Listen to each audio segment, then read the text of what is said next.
Many years ago, there was a chassid named Yankel, and Yankel one day woke up and he was overtaken by a certain desire. You see, he had heard that it is possible to have a revelation of Elijah the prophet, and this whole idea consumed him. He decided to go to his Rebbe to ask him how he could attain this goal.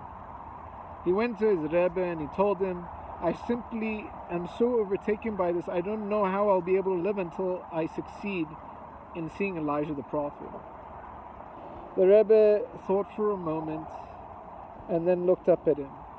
And he says, fine, if it's something that you think is so very important, then I'll tell you how you can have a revelation of Elijah the prophet.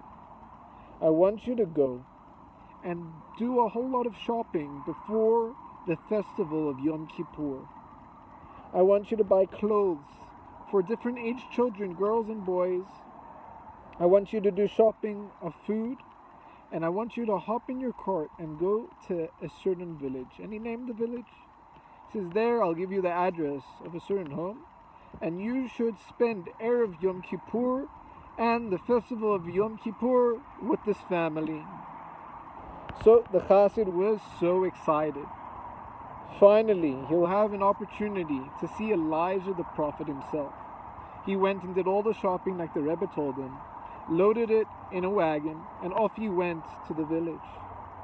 As he got to the village, he started looking at the address, street by street, until eventually found the right street, and he noticed that this street was probably one of the most poor streets in the whole area. As he came closer, he said, this can't be right.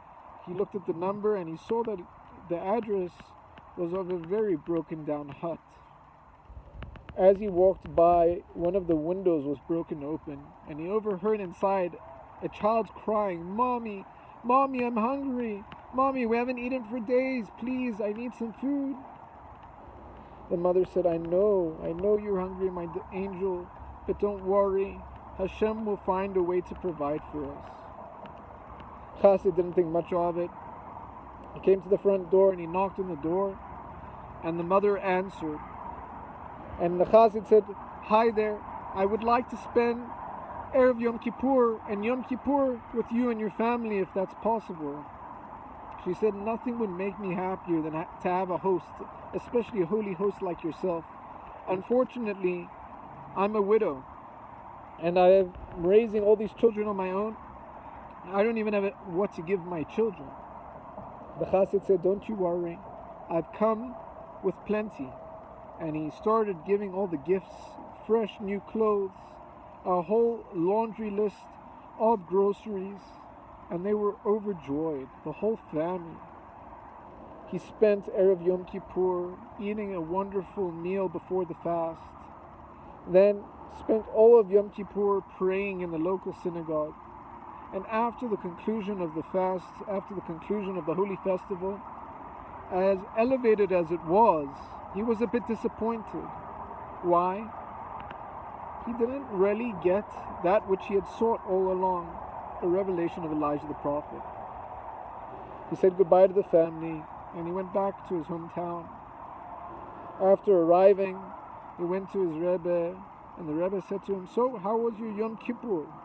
He says, well, it was very nice, it was very special and meaningful, but unfortunately, I didn't get to see Elijah. The Rebbe again thought for a moment and looked at him and he says, okay, fine. I guarantee you, you'll have your revelation if you do the exact same thing for the first day of the festival of Sukkot. Go and do the shopping like you did before. Buy new clothes, buy groceries, and go to that same address. And then, I have no doubt that revelation that you seek, you'll have it.